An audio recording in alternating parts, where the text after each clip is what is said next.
Amén. Qué bueno es el Señor. Gloria a Dios. Me da mucha alegría poder estar aquí con vosotros para traeros la palabra. Venga, vamos para allá. Eclesiastés capítulo 10. Vamos a leer un texto de la Escritura.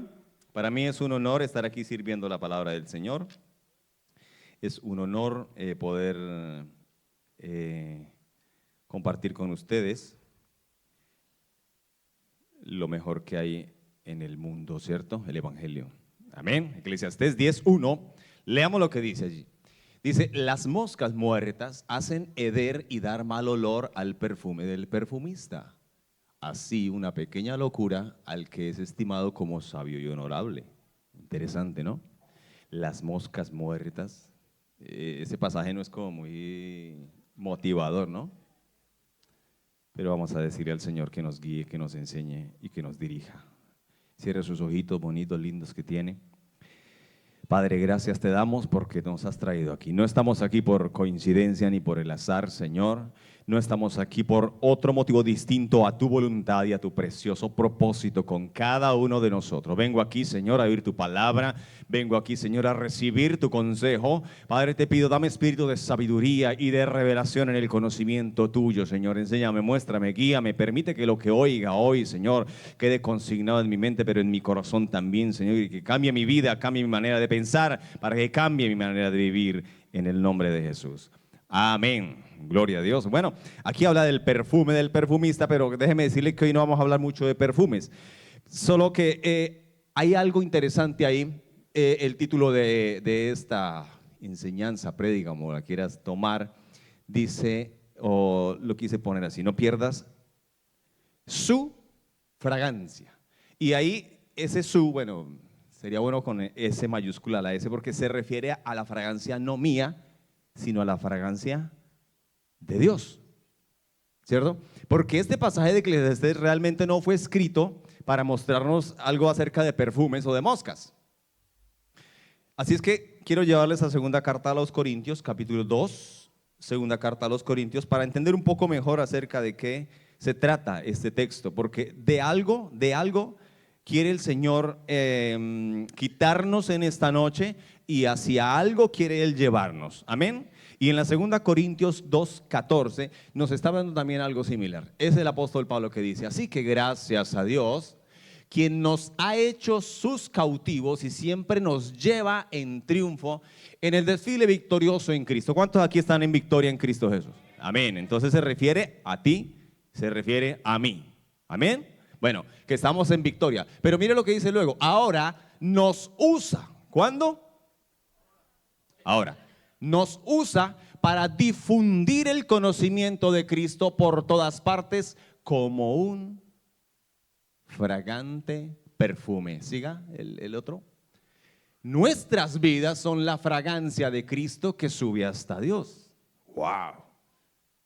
¿Qué fragancia estás expidiendo? Pero esta fragancia se percibe de una manera diferente por los que se salvan y los que se pierden. ¿Y el otro? Para los que se pierden, somos un espantoso olor de muerte y condenación. Pero para aquellos que se salvan, somos un perfume que da vida.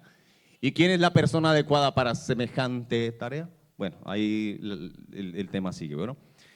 Pero nos dice aquí algo interesante. ¿Y a qué se refiere eso con que los que se salvan y los que se pierden? Cuando tú llegas a algún lado, cuando tú entras a un sitio, ¿qué estás transmitiendo? Cuando tú llegas a una casa, cuando tú llegas a la iglesia, cuando tú llegas a la clase, cuando tú llegas a alguna parte, ¿qué es lo que perciben los demás de ti? Si es así, dice el apóstol Pablo que debe salir, o de nosotros debe expedirse el olor al conocimiento de Cristo. El olor al conocimiento de Cristo. Así es que cuando allá en Eclesiastés nos están hablando de un perfume, de un perfumista, el perfumista es Dios. El olor es el conocimiento de Cristo. Amén. Y por eso luego dice: así es cualquier insensatez. Si repasamos otra vez Eclesiastés, así es tenido cuando el sabio y el honesto comete una pequeña locura, ¿cierto? Ahora, ¿y por qué vamos con todo esto aquí? El título decía: no pierdas su fragancia. Porque resulta que usted y yo estamos aquí, yo creo que somos conscientes que estamos aquí en este sitio por algún propósito de Dios. Amén. Los que no lo sabían, hoy le cuento eso. Estás aquí por un propósito de Dios. Estamos aquí, como dice, pero aquí habla de algo interesante. Cuando yo estuve de pronto mirando acerca de esto, yo decía, pero las moscas, y está hablando, supongamos, hay un perfume y la ilustración es bien descriptiva, ¿no? Si usted tiene un perfume, sea Chanel o sea Paco Rabanne, bueno, de los que usted conozca más finos, pero si usted ve que hay perfume, que hay moscas ahí volando encima, ¿usted le va a motivar mucho a usar ese perfume? ¿Cierto que no? ¿Por qué las moscas? Algo tiene que ver. Yo estuve mirando un texto donde Jesús también estuvo hablando de las moscas. Es muy interesante esto. ¿Por qué las moscas? Juan 17, perdón, no, es Mateo 12, antes vamos a Mateo 12, 25. Jesús contó una historia porque resulta que él echó fuera un demonio, bueno, sanó, hizo un milagro pues, y resulta que a él lo acusaron. Mire lo que cuenta esta historia. Sabiendo Jesús los pensamientos de ellos, le dijeron: todo reino dividido contra sí mismo es asolado, y toda ciudad o casa dividida contra sí misma no permanecerá. Antes, leamos un versículo antes, por favor. Mas los fariseos al oírlo decían, oiga bien a esto: este no echa fuera los demonios, sino por Belcebú, príncipe de los demonios. Y cuando Jesús oyó eso, fue cuando dijo el siguiente versículo, ¿no? Todo reino dividido sobre sí mismo no permanecerá. Ellos le decían a él, o decían que él había echado fuera al demonio por Belcebú, el príncipe de los demonios. Y luego Jesús está hablando de que un reino dividido no permanecería, y por eso no era posible que Belcebú estuviera involucrado ahí. Y yo dije, algo tiene que ver esto. Belcebú era una divinidad fenicia. ¿Y sabe qué significaba Belcebú? El señor de las moscas. El señor de las moscas, o el señor de las heces del estiércol. Porque los fenicios y sus sacrificios eran llenos de moscas por todo lado. Sin embargo, los sacrificios de los holocaustos del pueblo de Dios nunca había moscas. ¿Sabe por qué? Porque las cenizas, el sacrificio del pueblo de Dios, el sacrificio del pueblo de Israel se consumía hasta las cenizas y producía humo, y el humo no deja llegar las moscas, y las cenizas tampoco son muy atractivas para las moscas. Así es que en los sacrificios de los israelitas nunca había moscas, porque la carne se consumía completamente con el fuego. ¿Esto no le dice algo a usted? Esto era lo que producía el olor grato, el aroma agradable, que el fuego quemara la carne. Y cuando usted deja que el fuego del Espíritu queme toda la carnalidad que hay en usted y se sacrifica sobre el altar del sacrificio para el Señor, Dios percibe un grato olor, que es el conocimiento de Cristo a través de usted. Pero los fenicios, que era el pueblo vecino de los israelitas en Siria y Fenicia, ¿cierto? Un poco arriba al norte, sus sacrificios eran llenos, medio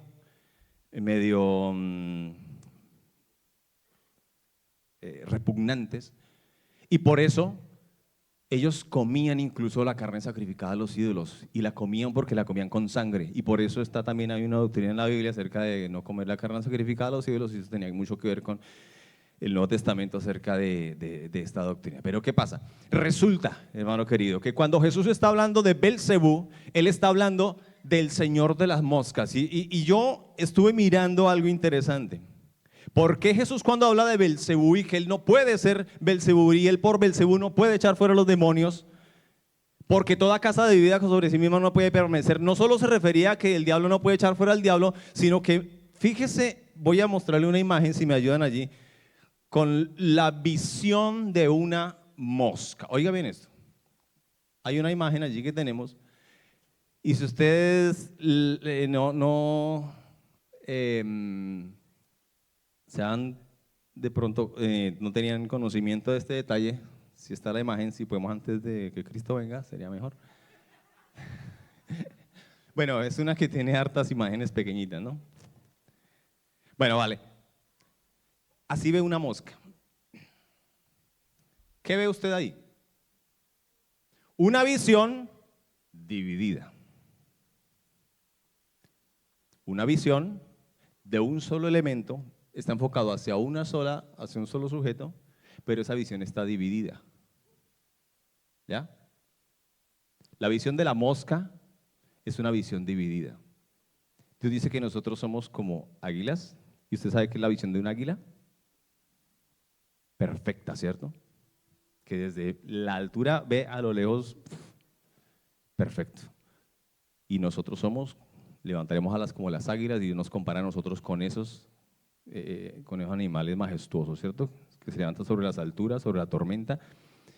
Pero una mosca tiene la visión dividida, porque su organismo y su ADN y todo eso está hecho para vivir así, de esa manera sobreviven y todo. Así es que Jesús lo que está diciendo es aquí: una casa dividida sobre sí misma no puede permanecer, ¿cierto? Y cuando Jesús habla de las moscas, del Señor de las moscas, que es el que trae división, y cuando el Eclesiastés nos dice que las moscas pueden hacer hereder el perfume del perfumista, ¿no será que a veces nuestro olor y nuestro perfume está tratando de ser amenazado por algunas mosquillas que están arrimándose por ahí en nuestra vida? Y hermano, cuando la visión de una iglesia, cuando la visión de una casa tiene competencia, porque tú piensas que tienes una visión diferente o una visión mejor que la visión de la casa, o tú piensas que tu visión está mejor o tu visión puedes perfeccionar la visión que Dios le dio al pastor, pues hay una mosca ahí volando, porque hay una división sobre la visión que tú has recibido. Y esa división, miremos allí otra vez la imagen de la división, de la visión de la mosca. Es un solo sujeto que está viendo, ¿cierto? Pero cada segmento mira una parte distinta. Así es que aquí el hermano dice: sí, yo creo en que nuestra visión es llevar el evangelio a los perdidos, rescatar a los necesitados, predicar y rescatar, ayudar a las familias de los pobres, consolidándolos, discipulándolos y enviándolos para ganar otros para Cristo, ¿cierto? Esta es nuestra visión, amén. Pero yo creo que mejor nos enfocamos más en la obra social. Y el otro dice: no, es que yo creo que nos enfocamos más en la profecía porque es una iglesia profética. Aquí tiene que ser profecía, sí o sí, profecía. Es que, mejor dicho, si no hay una célula, si no hay un grupo de vida donde no haya profecía, estamos graves porque es una iglesia profética. Y el otro dice: no, pero es que yo sé que la visión es así, pero es que yo pienso que nosotros tenemos que dar buena enseñanza y mucha doctrina, mucha doctrina. La profecía finalmente dice la Biblia que se acabará y cesarán las lenguas. Pero entonces la doctrina, enseñanza, mucha enseñanza. Eso a mí no me gusta, que no se den tanta enseñanza. A mí sí me gusta. Entonces, cada quien queremos enfocarnos a un área distinta y pensamos que nuestra perspectiva es mejor y estamos dividiendo la visión que todos tenemos. Cuando la manera correcta, cuando la manera obvia y adecuada, Jesús lo habló aquí, tenemos que tener una sola visión.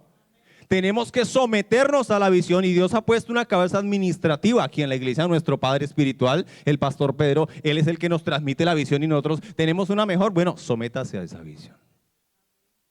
Amén. Porque si no, habrán mosquitas por ahí rondando. Habrán moscotas por ahí rondando. ¿Tú crees que tu plan es mejor que el plan que se ha expuesto aquí? No, hermano querido, déjeme decirle una cosa. Jesús habló, Juan 17, ahora sí, versículo 20 al 21. Porque Dios quiere que usted y yo, el Señor quiere que nosotros transmitamos su grato olor. Pero hay moscas que quieren hacer hereder ese olor. Oiga bien, en San Juan 17, ¿qué dice el versículo 20? Jesús está orando en su oración intercesora por sus discípulos, amén, y por usted y por mí. Ahí estaba usted incluido. Mas no ruego solamente por estos, oraba a su Padre y dice, sino también por los que han de creer en mí por la palabra de ellos. O sea, ahí estoy yo. Jesús está orando por mí. Diga, Jesús está orando por mí. Dígalo y créaselo. Jesús está orando por mí. Jesús estaba orando por Freddy Leal. Jesús estaba orando por Carlos Molina. Jesús está por cada uno de nosotros. Jesús oró, mírelo, ahí está. Para que todos, ¿para qué? ¿Para qué Él quería? Para que todos sean uno, unidad. Amén. Como tuvo Padre en mí, yo en ti, para que también ellos sean uno en nosotros, para que el perfume huela bien y no hayan moscas por ahí que hagan hereder el perfume del perfumista. Para que el mundo crea. ¿Cómo va a creer el mundo? Cuando seamos uno. Cuando no esté Belcebú por ahí entrometiéndose. El señor de las moscas por ahí trayendo división. Cuando seamos uno, ellos van a creer. Cuando seamos uno, porque si lo ven a usted peleando con el otro pastor, si lo ven a usted peleando con el líder, si lo ven a usted agarrándose de los pelos, ellos van a decir, ¿yo para qué quiero ir a esa iglesia? ¿Yo para qué quiero ir allá? ¿A qué voy a ir allá? Yo en mi casa no peleo con mi marido ni con mi mujer. Somos bien, en la casa estamos bien. Hermano, es que todos los que vienen a Cristo no vienen con problemas. Hay mucha gente que viene, no tiene problemas familiares, no tiene problemas económicos, no todos vienen a Cristo por dolor, hay unos que vienen por amor, ¿cierto? Se conoce a Cristo por dolor o por amor. Amén. Muchos aman su palabra o todos tenemos, no, hay personas que no, la mayoría, obviamente que la mayoría sí, tienen que golpearlos el mundo y el diablo arrastrarlos y volverlos nada para que ellos digan, ay sí, yo como que creo en Dios. Pero muchos no, muchos no. Por eso dice aquí que ellos sean uno de nosotros para que el mundo crea. El mundo creerá si nos ve unidos. Mire lo que dice el siguiente, mire lo que dice el siguiente. Mire lo que dice el siguiente, la gloria que me diste yo les he dado, para que sean uno así como nosotros somos uno. Gloria a Dios. ¿Qué dice el 23, por favor? Yo en ellos y tú en mí para que sean perfectos en unidad. ¿Para que sean qué? Perfectos en unidad. Para que el mundo conozca otra vez. Que el mundo conozca, que el mundo crea, que sea efectivo el trabajo de la iglesia depende de la unidad. Si no hay unidad, las moscas están por ahí volando. El señor de las moscas está por ahí haciendo sus patrañas. Está trayendo hedor. Si no hay unidad, si nosotros no somos capaces de vivir en unidad, y para que haya unidad, mire hermano, lo que dice Efesios 4, perdón, no esta cita, pero dice Efesios 4, solícitos en guardar la unidad del espíritu en el vínculo de la paz, un cuerpo y un espíritu como también fuisteis llamados a una misma esperanza de vuestra vocación, un Señor, una fe, un bautismo, un Dios y Padre de todos, el cual es sobre todos y con todos y en todos. Ahí dice que nosotros para que tengamos unidad tiene que haber paz, tiene que haber paciencia, tenemos que soportar con paciencia los unos a los otros. No puede haber unidad si no hay inconvenientes. Por eso vienen los inconvenientes para que haya paciencia, para que se cultive la paciencia en ti, para que crezca ese fruto del Espíritu en ti, para que la paz gobierne nuestros corazones y aprendamos a someternos los unos a los otros y la unidad del Espíritu reine y haya paz. Y el mundo vea que es eficaz el Evangelio. El mundo crea, lo verá, lo creerá. El mundo creerá, hermano, cuando nosotros somos uno. Pero mire lo que la iglesia de Cristo ha hecho a lo largo de la historia. No ha hecho un trabajo de pronto muy eficaz en esa área, si nos acordamos de cómo ha sido el avance de la iglesia desde el primer siglo. La iglesia nació en Pentecostés, amén. Capítulo 2 de los Hechos. Vino del viento un viento recio, el cual llenó la casa donde estaban sentados y fueron todos llenos del Espíritu Santo, amén. Vamos a Hechos 2, por favor, la cita que di. Y luego la gente quedó atónita, porque eran galileos todos ellos, ¿cierto? De Galilea, de una región del pueblo de Israel, de Galilea, la región norte, amén.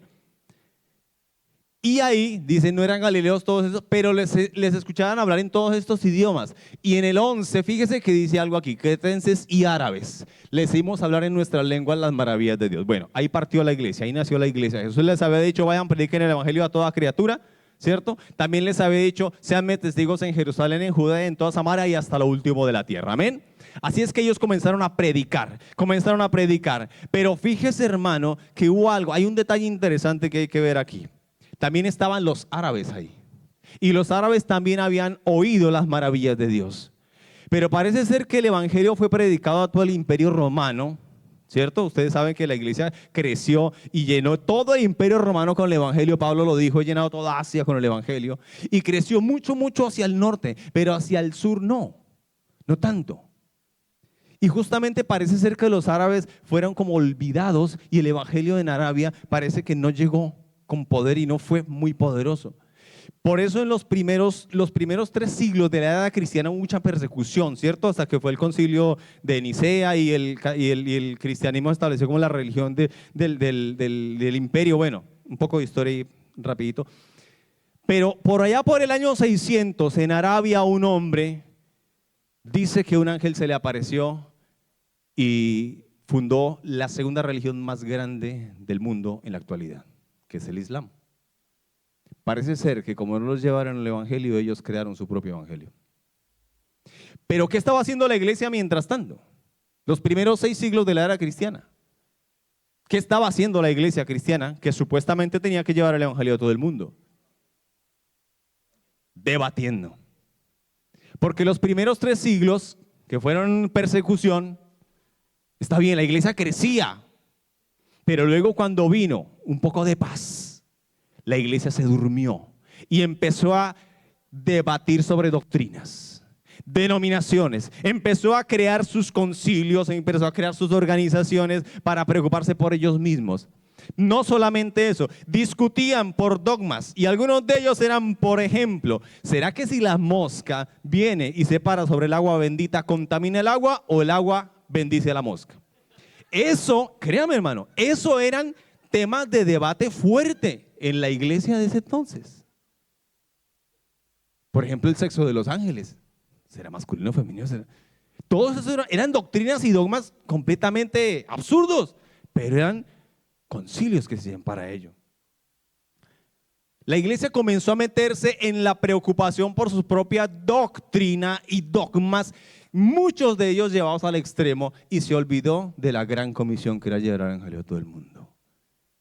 Pero, mire, le voy a decir algo, hermano querido. Cuando la iglesia dejó de expedir el olor del grato olor de conocimiento de Cristo, dejó de perfumar el mundo, Dios le había dicho a Israel, antes de entrar a la tierra prometida, los pueblos que tú no conquistes, con el paso del tiempo ellos mismos se convertirán en tus aguijones. Por eso cuando la tierra prometida comenzó a ser repartida, los pueblos que ellos no sacaron de allí, comenzaron a ser parte de su caída y a llevarlos a la idolatría de los dioses de Astaro, de Acera y todos los dioses fenicios de ahí. Fueron su propia caída, los que ellos no conquistaron. Y Dios les había dicho eso. Y algo parecido pasó con la iglesia. Se fundó la religión, la segunda religión más grande del mundo. ¿Qué otra cosa hacía la iglesia durante los primeros 6 siglos mientras muchas partes del mundo eran descuidadas y no se llevaba el evangelio verdadero allá? La iglesia comenzó a construir sus grandes catedrales y destinar sus recursos a construir grandes edificaciones. Y por ejemplo, por allá por el año 500 de la era cristiana, se construyó y se comenzó a construir la Basílica de Santa Sofía. Oiga bien, mire esa imagen que vamos a mirar ahí si nos la ayudan. Esa basílica fue conocida como la edificación más grande del mundo cristiano de entonces, y es una mega construcción que está en Estambul, en Turquía, en donde en ese entonces estaba el Imperio Bizantino. ¿Usted se acuerda de eso en el colegio que nos enseñaron, cierto? Y si no se acuerda, esa plática se perdió, hermanos. Dele tristeza. Pero, perdón. Hermano, mire, bueno, rogamos al Señor que tarde un poquito más para que nos ayuden con es la de la catedral de la Basílica de Santa Sofía. El caso es que, bueno, antes de eso, dedicaron sus recursos, su fuerza a grandes construcciones. Usted sabe que es así, amén. De los monumentos más grandes que hay en el mundo son monumentos hechos con base en la religión de entonces gobernante, ¿cierto? La religión había tenido un cisma, una división. La iglesia se dividió en la iglesia occidental y en la iglesia de Roma y en la iglesia de Constantinopla, ¿cierto?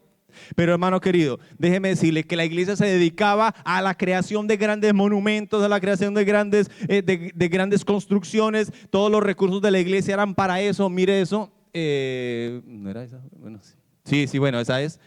Está ahí en Estambul, ¿no? Es una mega construcción y fue conocida en su tiempo como la más grande del mundo, entonces conocido. Ahí hay unas imágenes, creo que están por encima, o fue que no las pasé tal vez. Bueno, es grandísima, eso sí. La última vez que fui, le di clic rápido y me pasé para la otra imagen y la vi más grande también. Pero entonces, si eso a usted no le dice algo, hermano, esa todavía no, perdón. Si eso a usted no le dice algo, La iglesia de ese entonces perdió su olor fragante porque se dedicó a debatir sobre dogmas y a saber que si unos eran arrianos, que si otros eran monofisistas, que si otros eran nestorianos, que si este creía en aquello, que si Cristo era esto, que si Cristo era no, que las diferentes doctrinas, algunas de ellas súper importantes, claro que sí, para tenerlas claras para la doctrina cristiana, pero otras de ellas eran simplemente como lo que decía Pablo a la iglesia de Corintios. Tú dices que eres de Pablo, tú dices que eres de Cefas, tú dices que eres de Apolos, tú dices que eres de otro, pero Cristo no está dividido, y si Cristo estuviera dividido, entonces no estamos haciendo nada. Pero cuando la iglesia pierde su enfoque, pierde su aroma, pierde su olor, deja de ser efectiva en el trabajo que Dios nos ha encomendado. Deja de ser efectiva en lo que Dios nos ha mandado a hacer. Cuando dedica su tiempo solamente a debatir sobre si esta es mejor o la otra, si es mejor esta denominación o la otra. Yo pertenecía a un sector allí donde vivíamos en Colombia, donde llegaron a haber 7 iglesias, ya lo he contado acá, 7 iglesias en 2 cuadras del barrio, en 2 calles, 7 salones, 7 iglesias. Iglesias cristianas evangélicas. Y lo más delicado y lo más bonito, chistoso, era que cuando iba llegando uno a la iglesia, el del otro le decía: venga acá, allá no se vaya, venga para acá. Allá no, venga para acá. Nunca, que yo me acuerde, nunca se hizo una campaña evangelística de las 7, jamás. Ni se ha hecho. Y allá en esa población donde nosotros vivíamos, residíamos, era en Soacha, Cundinamarca, había, yo creo que por lo menos en la actualidad, como unas 500 iglesias. Es un municipio, muchísima. En Colombia está llena, Colombia está llena. La última iglesia a la que nosotros asistimos antes de venir aquí a España tenía 5.000 iglesias. 5.000 iglesias de esa sola denominación. Y hay otras mega iglesias grandes. Pero déjeme decirle que tristemente a mí me daba dolor el sectarismo que había tan tremendo allá. Y en Colombia todavía lo hay. Hay mucho sectarismo, mucho sectarismo. Yo tenía conocidos de varias iglesias y algunos de ellos me decían: pastor, ayúdenos, venga, trabajamos juntos, trabajamos los dos. Pero sabía yo con toda claridad que si iba a trabajar con ese pastor, entonces no podía ver al otro ni saludarlo porque ahora era enemigo de él. Y si me iba a trabajar con él, entonces ahora me convertía en enemigo de él. Por lo menos 5 denominaciones a las que me ofrecían que estuviera trabajando con ellos, pero sabía que ni uno podía ver al otro porque para él era una herejía, era una secta, era una doctrina falsa, era una doctrina muy liberal, y el otro era muy legalista, y así, y debatiendo sobre doctrinas superfluas, que si la falda hasta aquí es pecado o hasta aquí, que si son 3/4 o que si tú tienes bigote o si no.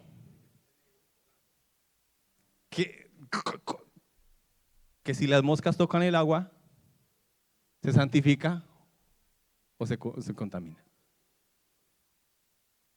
Y yo decía, esto me suena a estar perdiendo el olor, a estar perdiendo la esencia, el aroma del conocimiento. Y la iglesia crece en Colombia y también en Venezuela. Yo sé que aquí la mayoría de latinos somos testigos de eso. Las iglesias crecen. Pero lo más triste de esto es que hay mucho sectarismo. Y eso en algún momento nos va a cobrar. Porque cuando viene el Señor de las moscas sobre ese perfume y lo hace heder, pierde su eficacia. Pierde su eficacia. Y yo quiero decirle, hermano, que también mucho tiempo,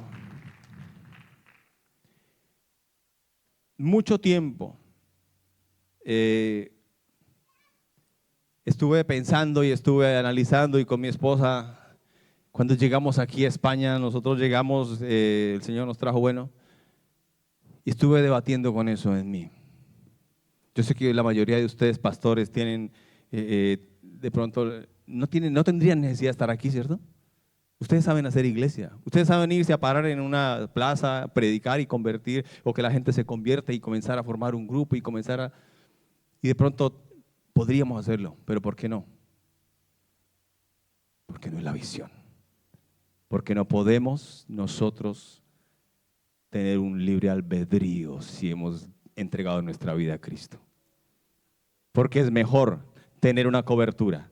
Es mejor tener cobertura y ser enviado y estar sujeto y estar sometido a una visión y seguir la carrera y correr con la visión y tener paciencia y esperar el tiempo del Señor y no buscar brillar, porque usted no debe buscar brillar. Usted no debe buscar brillar. La prédica que nos dio nuestro pastor Camilo, qué interesante, ¿no? Levántate y resplandece, pero no brilles. ¿Sabe por qué? Porque tú no tienes que brillar con tu luz. Tú tienes que resplandecer. ¿Sabes qué es resplandecer? Porque la iglesia compara, la Biblia compara a la iglesia con la luna, no con el sol. El sol es Cristo. La iglesia es la luna. Porque la luna no tiene su luz propia. Resplandece con la luz del sol. Amén. Por eso nosotros no brillamos con luz propia.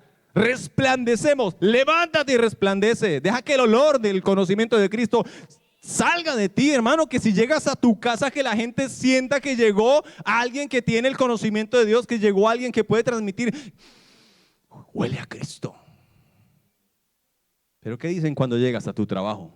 Ay, mire, el que se dice es que pastor, el que se dice es que cristiano. Ay, si supieran allá en la iglesia, el que se para en la puerta, si supieran cómo es aquí. Y lo chantajean. Yo le voy a decir a su pastor. ¿Será? Aquí estás. Ahora quiero decirle algo con esto, hermano querido. En Colombia, en Latinoamérica, pues vamos a hablar de Latinoamérica. Muchas iglesias se han también dedicado a construcción de grandes megaproyectos. Estamos repitiendo el mismo ciclo. Estamos volviendo a hacer lo mismo. Estamos siendo como la iglesia de los primeros 6 siglos. Nos convertimos en iglesia que queremos construir grandes edificaciones, pero dejar morir de hambre al pueblo cristiano, al pueblo de Dios. Estamos dejando de ser eficaces porque estamos centrándonos más en lo exterior que en la esencia del evangelio, que en la gran comisión. Ahora, yo quiero que con esto usted entienda una cosa. Yo sé que el Señor nos va a bendecir con el proyecto que tiene nuestro pastor aquí para la iglesia, amén. Porque yo sé que su visión es clara. Él no está buscando aquí hacer un megaproyecto para ufanarse ni para decir, vea que aquí también está Dios. No, no, no. Así como esta edificación que existe por obra y gracia del Señor y que se hizo en tiempo récord, así es que el Señor lo hace, porque esto se hizo para que esto se llenara. Si esto no estuviera, ¿a dónde íbamos a estar en un culto ahí en la iglesia de la calle ancha? ¿Cabríamos todos los que estamos acá? Y cuando la iglesia está llena aquí, cuando en fiesta de naciones, ¿cómo lo haríamos allá? Entonces, era necesario, era el propósito de Dios, era la visión. Pero si usted tiene otra visión distinta, acuérdese, ojo con las moscas, hermano. Yo le quiero decir algo, porque la historia nos enseña algo muy triste. La historia nos enseña que el hombre no aprende de la historia. Y el que no aprende de la historia está condenado a repetirla.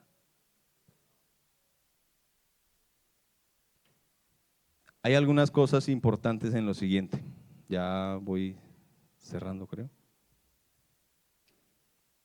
La iglesia en Latinoamérica ha crecido de una manera magnífica. Pero hoy en día, hermano querido, le voy a dar aquí unos datos pequeñitos. Hoy en día, esto lo puede usted consultar si quiere. Lo puede googlear. Hoy en día, 9 de cada 10 evangélicos o cristianos, evangélicos en el mundo, pertenecen a Asia, América, o sea, Latinoamérica, Asia o África. 9 de cada 10. Esos son datos de COICOM, que es una entidad que se encarga de organizar y hacer toda esta clase de estadísticas. Es una corporación de comunicaciones masivas, cristianas, internacionales. 9 de cada 10 evangélicos en el mundo pertenecen a Asia, América Latina o África. Oiga bien a esto, se lo voy a decir claramente. Pero, si Cristo viniera hoy, Latinoamérica queda casi que la mitad de los países quedarían sin habitantes. Por ejemplo, países como Guatemala, países como Honduras, tienen una alta cantidad de creyentes. Y no estamos hablando solo de cristianos, sino de cristianos nacidos de nuevo, promediando. Tampoco esto es que yo soy el estadista del Espíritu Santo, ni nada de eso. Estamos haciendo promedios. Pero, por ejemplo, en Colombia el 38% de las personas, de los habitantes, son creyentes cristianos nacidos de nuevo, que se consideran, ¿cierto? 38%, en Venezuela el 37%, en Brasil el 43%, en Guatemala el 53%, en Honduras el 37%. Si el Señor viniera hoy, la mitad de Latinoamérica queda vacía. Estados Unidos, 100 millones de habitantes son confesos nacidos de nuevo. 100 millones de habitantes de los 300 millones que tiene. Por eso Estados Unidos no tiene parte en la última temporada luego del rapto de la iglesia, porque Estados Unidos prácticamente queda medio desocupado cuando la iglesia del Señor sea levantada. Por eso no tiene protagonismo al final, en la escatología final. En Asia, 215 millones de creyentes, de los 4.700. Bueno, son hartos de todas maneras porque… Pero le voy a decir algo, ¿qué pasa con Europa? 23 milloncitos. Eso dirá usted, pero 23 millones es harto. No, es que Europa tiene 448 millones de habitantes, igual que Latinoamérica. Europa tiene igual que Latinoamérica en habitantes, pero solo 23 millones en toda Europa. Esto es menos del 5%. Y esto estamos siendo positivos, ¿cierto? Estamos siendo que todos los que dicen yo soy nacido de nuevo lo son. Porque si yo le preguntara a usted, ¿ha nacido de nuevo? Usted diría, le daría pena decir que no, ¿cierto? Entonces diría que sí. Pero de ahí a que usted realmente lo sea, solamente usted lo sabe y el Señor. Amén, pero seamos positivos. En Oceanía, bueno, 7 millones apenas. Pero mire, le voy a dar este dato para finalizar. España. Hoy por hoy, España es el país que más crecimiento ha tenido de creyentes en los últimos 20 años.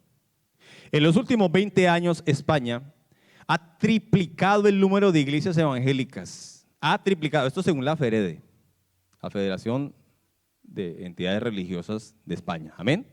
A la cual pertenecemos aquí. Amén. Pero esto obedece a un fenómeno interesante. ¿A qué? La migración. ¿Cómo es tu código? Bueno, los estudiantes lo entienden. Bueno, la migración de Latinoamérica, principalmente.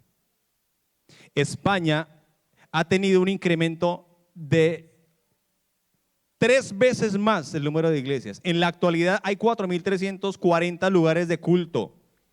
En la actualidad, sabiendo que en el 2011 vean 2.796. En el 2011, estamos hablando de hace 12 años. Amén. Así es que en la actualidad prácticamente 500.000 personas en España profesan el evangelio, el cristianismo evangélico, el 1% de la población. Pero eso, para una población de 50 millones de habitantes, es el 1%. ¿Qué tan efectivos estamos siendo nosotros? Quiero decirle aquí algo. En España hay 330 ciudades que aún no tienen ni una iglesia cristiana evangélica. ¿Usted no cree, hermano, que usted está aquí por algo? Esto usted lo puede encontrar en la página de Acontecer Cristiano del 2023. Estos son datos evidentes y contundentes, completamente probables al día de hoy. Yo le digo una cosa a usted, hermano querido y amado, mire. Ahí en Latinoamérica hay mucho cristiano. ¿Y sabe qué pasa? Que algunos huyen de allá o vienen aquí a buscar de pronto mejor vida, a hacer dinero, como dijo alguien por ahí cerquita, yo ya me cansé de esto, y si tiene problemas por allá con el evangelio y todo eso, dicen yo me cansé de esto, voy por allá a hacer dinero, ahora sí, voy a hacer dinero allá a Europa, y están aquí predicando el evangelio porque dinero por ahí todavía no ha aparecido. ¿Sabe por qué? Porque nosotros ¿Sabe qué pasa, hermano? Que como no conoces el camino del viento, ni cómo crecen los huesos en el vientre de la mujer encinta, así ignora las obras de Dios, el cual es de todas las cosas. Las obras de Dios que son perfectas. Y con esto quiero dejarle esta inquietud. Muchos hemos venido aquí a España, pero ahora sí el mapa, por favor. España hoy por hoy es el país que más crecimiento cristiano tiene. ¿A eso usted no le dice nada? Han llegado muchos inmigrantes, hemos llegado a muchos inmigrantes. Ahí está la fuente, usted lo puede comprobar en la Vanguardia. Este mapa, ahí usted puede ver el color marrón, bueno, vino tinto, o ¿cómo le dicen aquí? Bueno, Iglesia Católica, Iglesia Protestante, los países de la Iglesia Protestante y la Iglesia Ortodoxa, ¿cierto? Prácticamente todo se profesa nominalmente cristiano. Pero esa división es interesante porque de ahí a la realidad espiritual hay mucha distancia.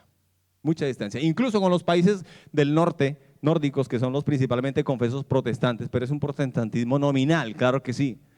Pero ya hay mucha gente que nunca ha nacido de nuevo, nunca ha conocido el verdadero evangelio ni la verdadera palabra de Dios que transforma, que es poder de Dios para salvación.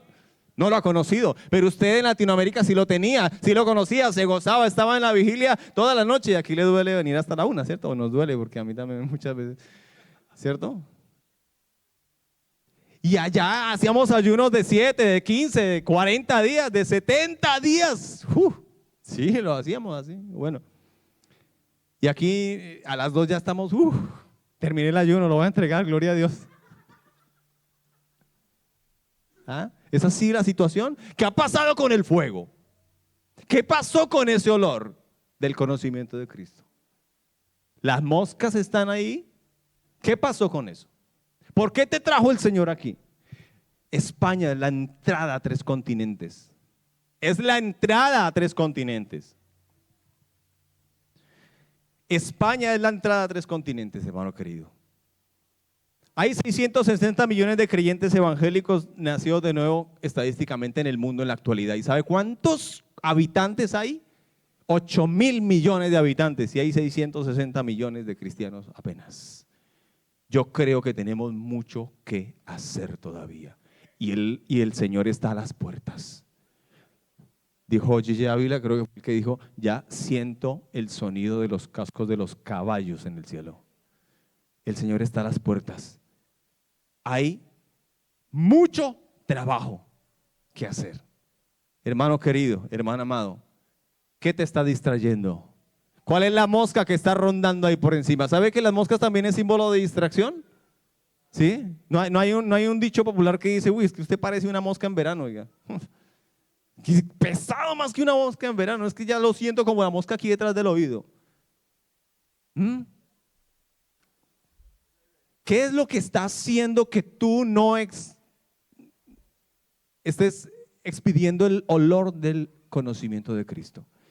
¿Qué te está distrayendo de tu propósito?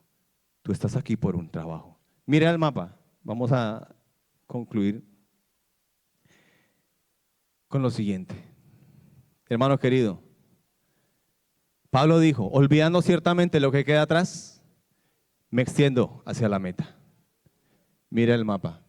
Ya no mire las divisiones. Esto ha sido Europa durante los últimos 500 años, desde la Reforma, en 1517, cuando Martín Lutero puso las 95 tesis allá en la catedral en Alemania, ¿cierto? Esta es Europa, dividida en 2 almas durante los últimos 500 años. Ha estado dividida en 2 almas, dicen los estudiosos. Pero esta es una Europa que necesita la última gran cosecha antes de la venida del Señor, porque el Señor ya está a las puertas. Hermano, mire ese mapa, mírelo bien, porque esa es la tierra que el Señor nos va a entregar. Nosotros estamos aquí, hemos entrado por la cabeza, hemos entrado aquí por donde es la entrada de estos continentes. Tú no estás aquí para que te acuerdes de cuán bueno eras en Colombia, de lo que hacías en Venezuela. Estás aquí para que tomes posesión de la tierra que el Señor te ha entregado. Estás aquí, estamos aquí para que ese olor del conocimiento de Cristo surja, salga, que se expanda por donde nosotros vayamos. Mire, Austria ¿Dónde está Yugoslavia? Todos estos países de Ucrania, de Crimea, todos esos sitios necesitan el Evangelio. Necesitan el Evangelio. Suiza necesita el Evangelio. Alemania ya sabe que para allá va a ir el Evangelio, ¿cierto? Pues dentro de poco. Y las ciudades en España, 330 ciudades, aquí necesitan el Evangelio. Nosotros fuimos traídos aquí con un propósito claro y contundente. Usted no vino aquí, hermano querido. Yo no vine aquí para simplemente mandar fotos allá y decir, wow, mire cómo están. Y para que ellos digan, bueno, mande alguito. Y ellos digan, no, está grave la situación aquí. No fue esa la razón. Mire la tierra que el Señor le ha dado. ¿Sabe por qué, hermano? Porque el Señor ya viene. Y el trabajo es arduo. Y hay mucho que hacer. Las señales están a la puerta. Se están cumpliendo. A la mano. Las señales están vigentes. Europa en 10 años estará colonizada por el Islam. Así de fácil. En el Reino Unido, en Londres, se han cerrado 4.000 iglesias mientras que se han abierto cientos de mezquitas. Pero nosotros estamos aquí para traer el fuego del Espíritu. No deje que eso se apague.